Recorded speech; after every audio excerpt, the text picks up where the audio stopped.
Hey guys, how's it going? Con here, also known as Movie Snapper, here finally with my book haul video. Um, I mentioned I was going to be doing this video right back when I did the live stream with Paul and Jeff. I've collected quite a few works of two authors in particular, both by the first name Robert. That's a little hint there. I did post a photo a few weeks ago. This took a long time because the few times I've done some book haul videos, I think I've done two. I'm always waiting for another book or two to come in the mail, and they're always meant to come a lot later, so I'm like, I'm not bothered waiting. I'll do my book haul video. One book actually arrived on time, so it took a long time to get here. And so I just was like, stuff, I'm going to wait for everything. I was thinking about doing this in two parts, but I'm not going to. So hopefully stick around for all of it. And let's start. So we have the first volume of 3-in-1 of The War of Powers by Robert E. Vardaman. As you guys know, I seem to be a bit of a collector of his works, although I've only read one book. And Victor Milan, I think he did like some book series with like dinosaur knights or dinosaur lords or something. It does have a quote on the front here by Roger Zelazny: "A lusty hero, a quest, action, intrigue, magic, mystery, all add up to a rousing tale." So yeah, this is one of his well-known series. So pretty excited to get that. Then I have the second 3-in-1 volume, which is 4, 5, 6 obviously, but that's the whole series with the 6 there. The War of Powers Part 2, Istu Awakened. Pretty cool warrior woman there, and Giant Eagle. And this doesn't have a Roger Zelazny quote, just says sword, sorcery, and heroics. Realistic, adult, and funny. For adult can mean many things. So yeah, pretty excited. Now this one, I showed off the first book a long time ago on a post, and I actually showed, I'm pretty sure, the third book in the live stream with Paul and Jeff. Another series by Robert E. Vardaman, this time with Geo W. Proctor. Robert E. Vardaman and Geo W. Proctor. Literally just GEO. I wonder if that's a nickname. These are 3-in-1 volumes as well. They are the Swords of Rainland. I first found out about Robert E. Vardaman watching this guy on YouTube a long time ago. All fiction is fantasy, and he read the first 6 books of this. He had no interest in reading 7, 8, 9, but I had to get them all. So yeah, he quite enjoyed the 6 books of the 9, and he said they were pretty good fun romps. So yeah, this is actually what got me on to knowing that Robert E. Vardaman existed. But the first series I got was the Cenotaph Road. I did review the first book, and I'll be reading the second book on that. I've decided that's my next read after I finished a buddy read. This is book 2. Pretty cool monsters. Robert E. Vardaman's books, the single books, because almost all of his series are in omnibus form, have really cool covers, and some of that gets lost with the single omnibus volumes. But yeah, you know, the omnibuses go a lot cheaper than what the single books do. Of course, they are also pretty much almost his entire. Oh, that page just folded. Hopefully that. I mean, it's still readable. I'll just hopefully don't rip it on camera. Yeah, and that's book 789, Swords of Fremlin. Yeah, they are all on Kindle as well, but I really wanted to get these physically. And we have some more Robert E. Vardaman. He loved his trilogies, or 9, but 333. This is the Demon Crown trilogy. I have, I think, one more trilogy of his I want to get as an omnibus, and I think I've pretty much got everything that he's written. He did write some Star Trek novels and a novel for Magic the Gathering, which I also enjoy playing, so I'm probably going to pick that book up as well, because, it's Robert E. Vardaman and Magic the Gathering, so why not? And this is the last Robert E. Vardaman. This is another 3-in-1, again, the trilogy thing. It's called The Keys to Paradise. Look, so I've read up on him a lot. Oh, well, those are a bit more chewed out than I thought. A bit of damaged page. Oh, you can't even see that. Why am I showing it? Some damaged pages, but look, I got the 3 Swords of Fremlin and this. No, sorry, the 2. What was it? Sorry, the 2 Wars of Power and this, all in one lot on eBay. A bit of damage there. The guy dropped the price quite low, and I couldn't help myself. I had to grab them because I see people just selling like one of the War of Powers omnibuses for the price I got of all 3 of these. So I couldn't pass that up. And then I've got, let me get these in number order. I've known about this series for a while, and look, we always say we intend to read what we get, but I really want to read these after I've gone through probably Cenotaph Road and Dill and Sand Tiger. This is Pelman the Power Shaper, the prophet of Lamath.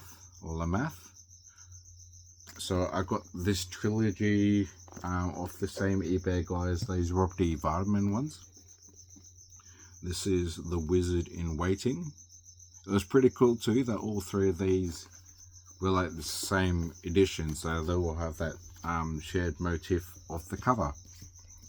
And The Power and the Prophet. Apparently these are pretty cool and like quite well rated. I've known about them for a long time and just never got around to them. Okay, so these 2 I got from a thrift shop. Just caught my attention. When I go there every now and then. I go through their entire book section, and I don't get a lot of luck. I do think quite a lot of people that live locally go there a lot and grab stuff. And I've gone there a few times and grabbed nothing, but these 2 looked pretty cool. So Friday by Robert A. Heinlein, and a Gothic. This is The Grey Beginning, Elizabeth Peters writing as Barbara Michaels. I've jumped a little bit on the Gothic train. This is The Castle of Terror by Caroline Farr. That cover, I mean, I know a lot of these covers are like women running away from stuff, but this just struck, caught my eye with the red all there, and scarlet, and the white dress and stuff. It just looks really nice.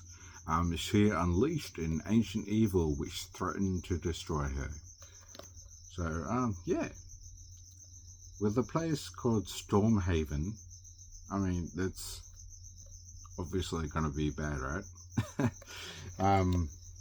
Yeah, so this series, I got all 6 from one seller. I've been keeping an eye on these for literally 2 years or so.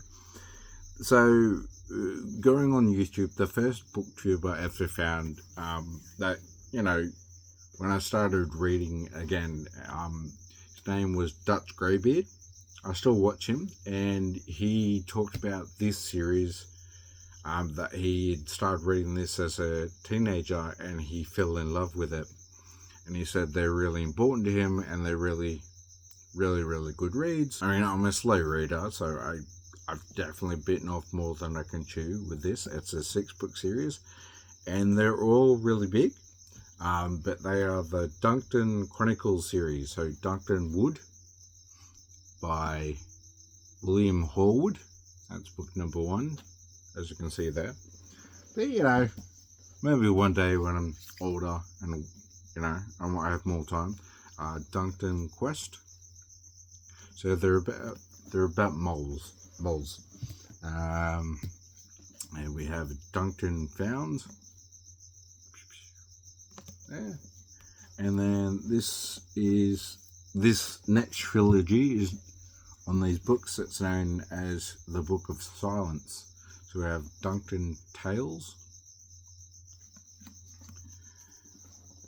We have Volume 2, Duncton Rising. They're all pretty much this thick, so you know, maybe one day when I learn to just read faster as well, I could jump on these. And the last one, Duncton Stone. If you've read any of these, by the way, that I flash up, let me know what you think. Okay, so this is the last pile. You could say I saved the best for last, maybe. I have Attar the Merman, Attar's Revenge. There. And the second one, can't read it backwards. Attar the Merman, War of Nerves. They're also really nice covers, having to be the same, you know, printing set. And then I have, you know what, let's save that for last. Move that over. We have 4 in 1 volume, Michael Moorcock, The History of the Runestaff. It's Hawkme. I originally found out, I think there's a sequel series to these 4, City of Brass or something Jeff was saying. But I wanted to get a run at least, and dip my toes in Michael Moorcock. I had read an Elric novel, one of the novellas a long time ago. I can't remember if it's first chronologically or the first published. I can't remember that stuff. But I just kind of hit a reading slump at the same time, so I stopped reading those and actually gave them back to who I borrowed them off. But yeah, I decided to go for a different character just to try some different, see if that helps get me back into it. And then this was the print on demand version from Amazon, which I know, you know, it's cool as the real vintage, but I couldn't help myself. This was from one of Jake's book hauls, and the cover got me, but again, print on demand, this picture quality isn't as good. But I just had to have it and read it. So this is The Slaves of Lomerow by Charles Neutzel, writing under the name Albert Augustus Jr. So yeah, I fell in love with the cover when Jake showed that, and just, yeah, it was obviously way cheaper than what anyone was trying to ask for it on eBay. So I just thought, you know what, let's bite the bullet and just get the print on demand. If I happen to ever see you know, the proper vintage paperback out in the world, I will get that and replace it. I have been wanting to get back into comics, watching Larry's Library and Jeff and Paul. You know, I decided, and Michael Gavon, decided I'm gonna do it. And so I've got the Epic Collection Volume 1 of ROM. This is a series I read about a long time ago, way back in high school, and I'd always intended to save up and buy all the single issues off eBay, but I never saved that much money in one time, and so I never got to it. And then they had the omnibuses come out a couple of years ago, and so Marvel obviously had decided to get the rights again. Was worth it. But I get a feeling after the Epic Collections they'll let the rights lapse again. I mean, that's probably, I mean, I could just be being negative and they might not do that, but that's my feeling. So I was like, nah, stuff it, I'm gonna get the Epic Collections of ROM. I don't want to miss out on something I've wanted to read for like 20 years. I've got ROM Epic Collection Volume 2. Haven't read these yet, but I've heard a lot of good things about them. And I did get Volume 3 as well. And I've got Volume 4 on pre-order. Alright, so we're almost at the end. I have been pretty quick in showing everything off here. I didn't want to take too much of anyone's time. And then this is the last lot by another author with the first name Robert. If you haven't guessed yet, it's Robert E. Howard. I got some Del Rey editions. I've got Sword Woman and Other Historical Adventures. Yeah, so I've gone onto the Robert E. Howard train. I listened to 3 readings on YouTube and fell in love with Conan. I have had the Solomon Kane Del Rey for a couple of years, and then seeing Tim from Secret Fire Books and Jeff talk about El Borak and Sword Woman as well. I was like, nah, I had that bit of Christmas money, they're on a bit of a sale, so I grabbed a bunch. El Borak and Other Desert Adventures. Tim and Jeff spoke really highly of Three Bladed Doom, so I was like, I have to read that this year, and I will be. And then it was one of these ones that I was waiting literally almost 3 months for. Don't know why it took 3 months to get to me from the UK, but there you go. I got all 3 of Conan. So The Coming of Conan the Cimmerian. I got The Conquering Sword of Conan. And The Bloody Crown of Conan. Yeah, so lots of reading. I've gotten a lot of books these last 12 months or so since watching everyone on YouTube and learning about more authors and finding more and more booktubers as time goes on. And I do get swayed pretty easily. I do have to rein it in a bit and do plan on reining it in this year for spending. My priorities now for pretty much the rest of the year is just the rest of ROM as they come out, and a couple of the Robert E. Howard Foundation Press stuff as well. I intend to get a few of those, but other than that, I'm not really going to get anything else this year, as I am a slow reader. I figured I should slow down on actually buying and making sure I actually read.